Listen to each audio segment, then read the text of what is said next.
Hi everybody, Maggie and Gil here for another reading from Harry Potter and the Sorcerer's Stone. Today we're going to be reading the first half of Chapter 6, The Journey from Platform 9 3/4. Come here, buddy. The Journey from Platform 9 3/4. Harry's last month with the Dursleys wasn't fun.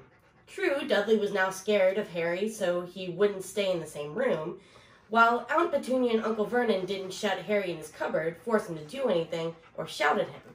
In fact, they didn't speak to him at all. Half terrified, half furious, they acted as though any chair with Harry in it were empty. Although this was an improvement in many ways, it did become a bit depressing after a while. Harry kept to his room with his new owl for company.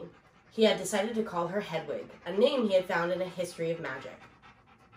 His school books were very interesting. He lay on his bed reading late into the night, Hedwig swooping in and out of the open window as she pleased. Come here, Gogo. It was lucky that Aunt Petunia didn't come in to vacuum anymore, because Hedwig kept bringing back dead mice. Every night, while he went to sleep, Harry ticked off another day on the piece of paper he had pinned to the wall, counting down to September the 1st. On the last day of August, he thought he'd better speak to his aunt and uncle about getting into King's Cross Station the next day, so he went down to the living room where they were watching a quiz show on television. He cleared his throat to let them know he was there, and Dudley screamed and ran from the room. Come here, Peppa. Uncle Vernon. Uncle Vernon grunted to show he was listening. I need to be at King's Cross tomorrow to go to Hogwarts.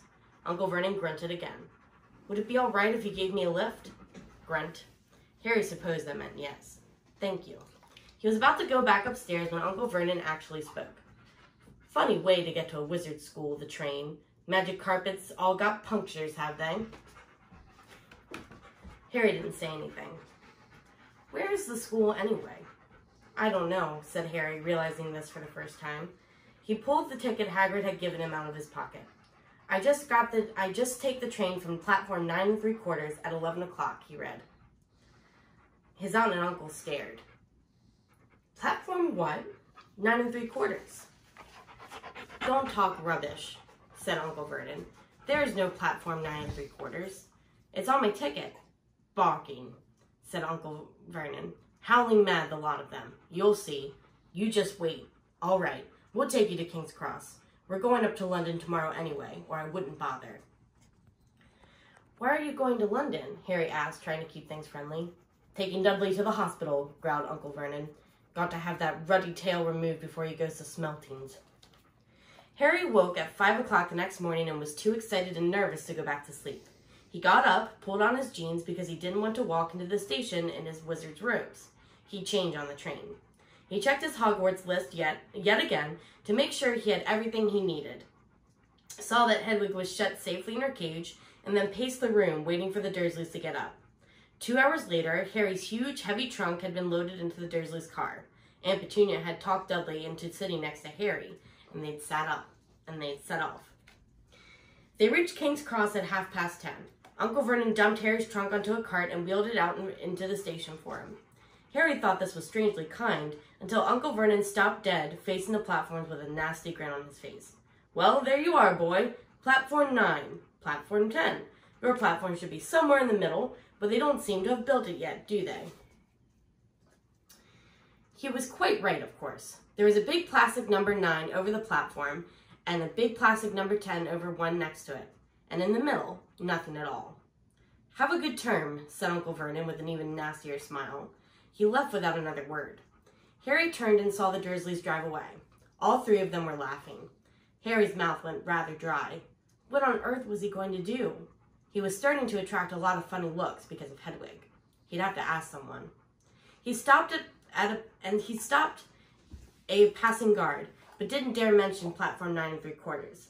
The guard had never heard of Hogwarts, and when Harry couldn't even tell him what part of the country it was in, he started to get annoyed, as though Harry was being stupid on purpose.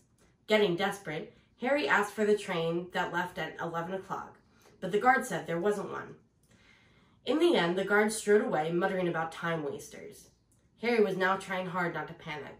According to the large clock over the arrivals board, he had 10 minutes left to go to the train to Hogwarts, and he had no idea how to do it. He was stranded in the middle of a station with a trunk he could hardly lift, a pocket full of wizard money, and a large owl.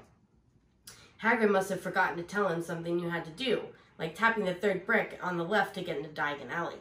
He wondered if he should get out his wand and start tapping the ticket inspector's stand between platforms 9 and 10. At that moment, a group of people passed just behind him, and he caught a few words of what they were saying. Packed with muggles, of course. Harry swung around. The speaker was a plump woman who was talking to 4 boys, all with flaming red hair. Each of them was pushing a trunk like Harry's in front of him, and they had an owl. Come here, buddy. Come on, Gil. Heart hammering, Harry pushed the cart after them. They stopped, and so did he, just near to hear what they were saying. Now, what's the platform number? Said the boy's mother. 9 3/4, piped a small girl, also red-headed, who was holding her hand. Mom, can I go? You're not old enough, Ginny. Now be quiet. All right, Percy, you go first. What looked like the oldest boy marched toward platforms 9 and 10. Harry watched, careful not to blink in case he missed it. But just as the boy reached the dividing barrier between the 2 platforms, a large crowd of tourists came swarming in front of him, and by the time the last backpack had cleared away, the boy had vanished. Fred, you next, the plump woman said. I'm not Fred, I'm George, said the boy. Honestly, woman, you call yourself our mother. Can't you tell I'm George? Sorry, George dear. Only joking, I am Fred, said the boy, and off he went. His twin called after him to hurry up. He must have done so, because a second later he had gone. But how had he done it? Now the third brother was walking briskly toward the barrier. He was almost there, and then, quite suddenly, he wasn't anywhere. There was nothing else for it. Excuse me, Harry said to the plump woman. Hello, dear, she said. First time at Hogwarts? Ron's new, too. She pointed at the last and youngest of her sons. He was tall, thin, and gangling with freckles, big hands and feet, and a long nose. Yes, said Harry. The thing is I don't know how to get onto the platform, she said kindly, and Harry nodded. Not to worry, she said. All you have to do is walk straight at the barrier between platforms 9 and 10. Don't stop and don't be scared. You'll crash into it. That's very important. Best do it at a bit of a run if you're nervous. Go now before Ron. Okay, said Harry. He pushed his trolley around and stared at the barrier. It looked very solid. He started to walk toward it. People jostled him on their way to platforms 9 and 10. Harry walked more quickly. He was going to smash right into that barrier, and then he'd be in trouble. Leaning forward on his cart, he broke into a heavy run. The barrier was coming nearer and nearer, and he wouldn't be able to stop. The cart was out of control. He was a foot away. He closed his eyes, ready for a crash. It didn't come. He kept running. He opened his eyes. A scarlet steam engine was waiting next to a platform packed with people. A sign overhead said Hogwarts Express, 11 o'clock. Harry looked behind him and saw a wrought iron archway where the barrier had been, with the words Platform 9 3/4 on it. He had done it. Smoke from the engine drifted over the heads of the chattering crowd, while cats of every color wound here and there between their legs. Owls hooted to one another in a disgruntled sort of way over the babble and scraping of heavy trunks. The first few carriages were already packed with students, some hanging out of the window to talk to their families, some fighting over seats. Harry pushed his cart down off the platform in search of an empty seat. He passed a round-faced boy who was saying, Gran, I've lost my toad again. Oh, Neville, he heard the old woman sigh. A boy with dreadlocks was surrounded by a small crowd. Give us a look, Lee, go on. The boy lifted the lid of a box in his arms, and the people around him shrieked and yelled as something inside poked out a long, hairy leg. Harry pressed on through the crowd until he found an empty compartment near the end of the train. He put Hedwig inside first, and then started to shove and heave his trunk toward the train door. He tried to lift it up the steps, but he could hardly raise one end, and twice he dropped it painfully on the floor, on his foot. One to hand, it was one of the red-haired twins he followed through the barrier. Yes, please, Harry panted. Oi, Fred, come here and help. With the twins' help, Harry's trunk was at last tucked away in a corner of the compartment. "Thanks," said Harry, pushing his sweaty hair out of his eyes. "What's that?" said one of the twins suddenly, pointing at Harry's lightning scar. "Blimey," said the other twin. "Are you?" "He is," said the first twin. "Aren't you?" he added to Harry. "What?" said Harry. "Harry Potter," chorused the twins.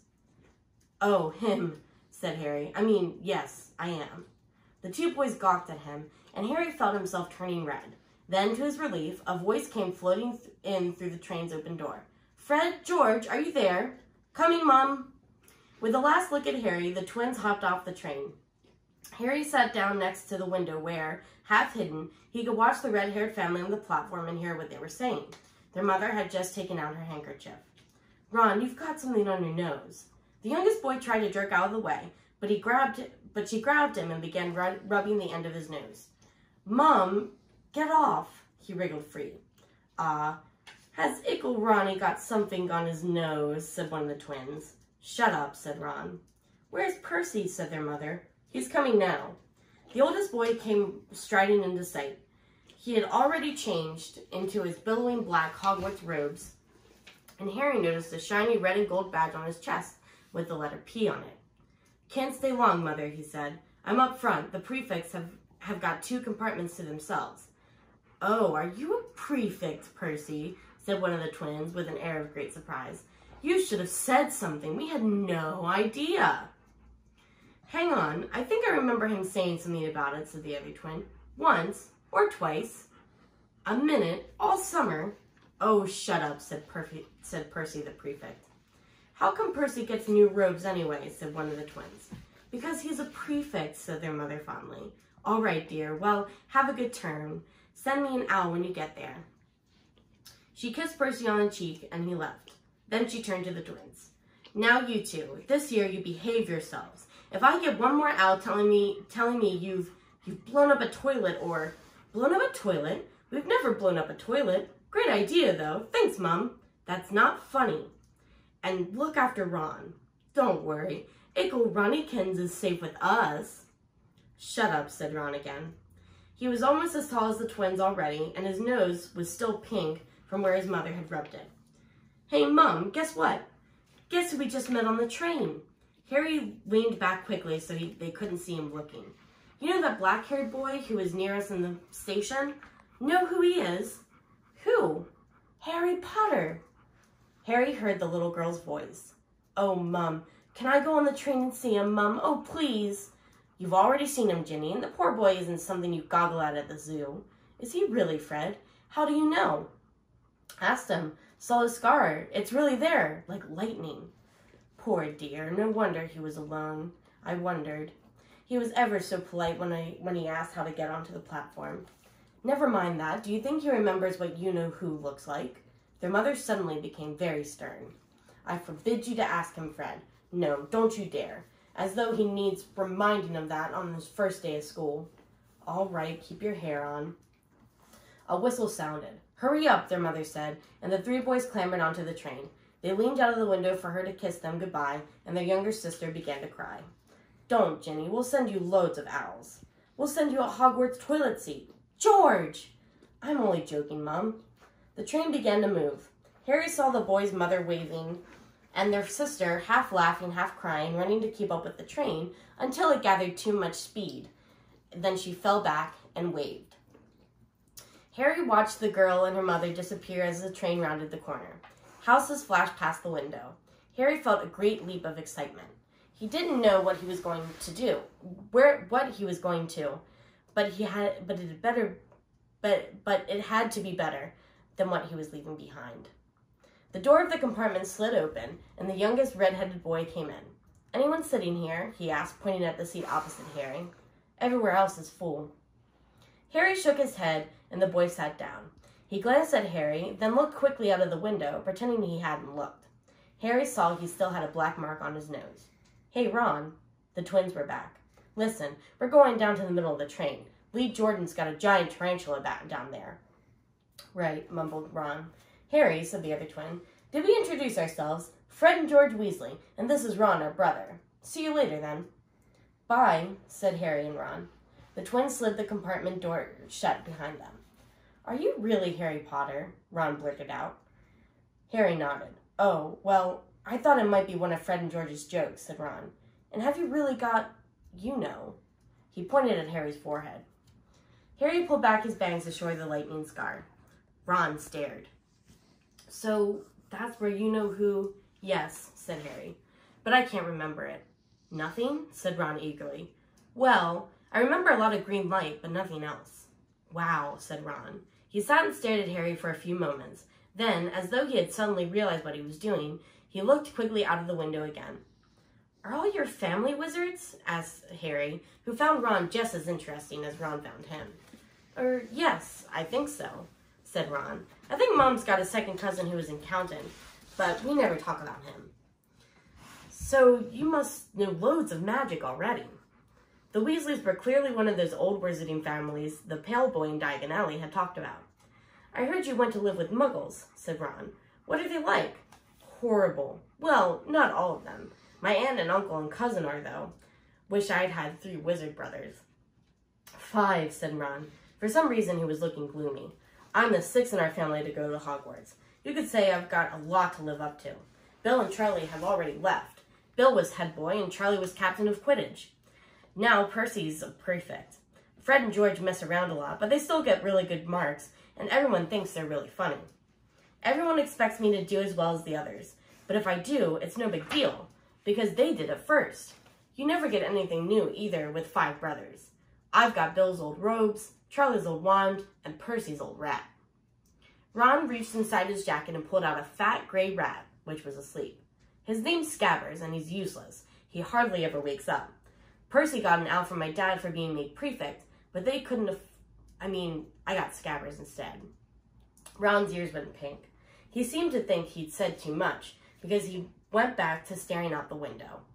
Harry didn't think there was anything wrong with not being able to afford an out. After all, he'd never had any money in his life until a month ago, and he told Ron so, all about having to wear Dudley's old clothes and never getting proper birthday presents. This seemed to cheer Ron up. "And until Hagrid told me, I didn't know anything about being a wizard or about my parents or Voldemort." Ron gasped. "What?" said Harry. "You said you know whose name," said Ron, sounding shocked and surprised. "I'd have thought you, of all people—" "I'm not trying to be brave or anything, saying the name," said Harry. "I just never knew you shouldn't. See what I mean? I've got loads to learn. I bet," he added, voicing for the first time something that had been worrying him a lot lately, "I bet I'm the worst in the class." "You won't be. There's loads of people who come from Muggle families and they learn quick enough." While they had been talking, the train had carried them out of London. Now they were speeding past fields full of cows and sheep. They were quiet for a time, watching the fields and lanes flick past. Thank you for joining us for the first half of Chapter 6 of Harry Potter and the Sorcerer's Stone. Join us next week where we'll be reading the second half of the 6th chapter.